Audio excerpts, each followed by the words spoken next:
Now, the battle of a local company fighting the local town it calls home, and they are doing it in federal court. The company is Sign Pro of Southington in the Plantsville section of town, and it is highly likely you've seen their work.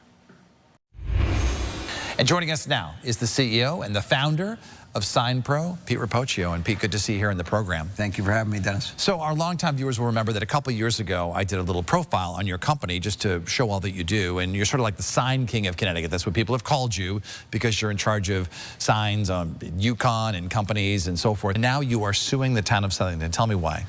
It was tough. It was 3 years ago. We built a new building. We met with the strike committee that was there, and they knew our intentions. They gave us a tax abatement, which the state obviously kicks in on. And then because we're manufacturers, everything gets built 100% in our facility with our staff, American made. And we built the building exactly to the drawings and specs. And then at the last straw, they tell us that now they need sprinkler systems. And it's like, what do you mean they need sprinkler systems? I did the building exactly to the drawings and specs. So after a long talk, we would sit at tables and just ask why. Why is this happening? Why, you know, if it was a mistake, no problem, we'll figure it out. And they said, nope, you're not going to use the building. So me and my wife sat in a meeting, and then we just said, you know what, let's just close this chapter in our lives, and let's just put in the sprinkler systems. We did that within 6 weeks, put in the sprinkler system, called for an inspection, and they basically told us, nope, sorry, you don't need an inspection. I'm like, wait, I just spent $185,000 in 6 weeks. You wouldn't let me use the building, and now you're telling me I don't need an inspection. So was the building ever approved? The building was definitely approved, but to this day, the CO is still not written correctly. And so what kind of procedures did you take after that to try to get this thing settled with the town? Before going to court? Sure. We sat down with town council people. Because we sat down with the building officials, then we sat down with the fire marshal, we sat down with the town attorney a few times, and then we facilitated a meeting, and they got there and they said, you're not going to use the building, this and that. So at that point, the best thing to do was, how do we get through it, right? We built the building, it's done, it's over with, we put in the sprinkler systems, and at that point, we said, how do we move on to the next step? And the town then pushed on politics, and we don't know why. So in Southington, there's no mayor. It's a town manager's position. Correct. Who's appointed by the 9 council members.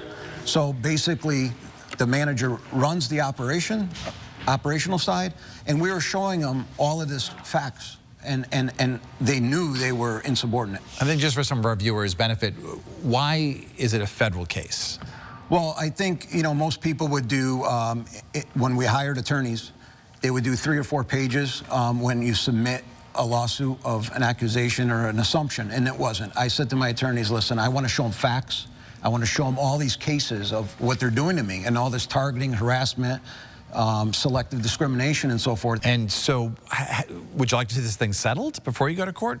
And what would you like from the town? Everybody would like anything settled. The problem is that we offered that, and the town said 0, 0, 0, 0, 0. And what did you offer them? Well, we wanted to get a settlement. We wanted to get reimbursement. We wanted, you know, there's a lot. Our business lost a lot of money dealing with this. It's 4 or 5 hours a day of my time, but, you know, it's dealing with our committed customers, dealing with our employees, all of that, and they're all great staff. You've said you're being harassed by the town. Absolutely. And they know it. They admitted to it. They sat down with other officials and told them to knock it off, but they never follow through. And from what we're hearing, there's a lot of vacancies in town officials in Southington now. Why do you say you're being harassed? Well, the problem is it's the targeting. If we put up a 9-foot tall sign, all of a sudden we do exactly, the state has very, very, very strict laws with the Department of Consumer Protection. We have to have our staff licensed and insured and bonded and all of that. And then, you know, crane licenses, so on and so forth. The state does a great job with these rules and regs, and we follow those rules and regs. Why doesn't the town of Southington follow the rules and regs? And what do you want this lawsuit to produce? What do you want the outcome to be? It's not just about Sign Pro. It's about everyone in Southington. It's about knowing and understanding that it's public safety as well. When you do electric sign work in the town of Southington and you're at a gas station and your lights are flickering on and off, and then you look into it because the town manager says, I want to know if something happening like that, what do? You're worried about the public and them not having a permit or this work getting done by unlawful, right, non-licensed people in a gas station in Southington. You wouldn't want that. Would you actually ever consider perhaps moving Sign Pro out of Southington to another town? I know New Britain would take me back in a split second. And Aaron Stewart's great to us and always has been.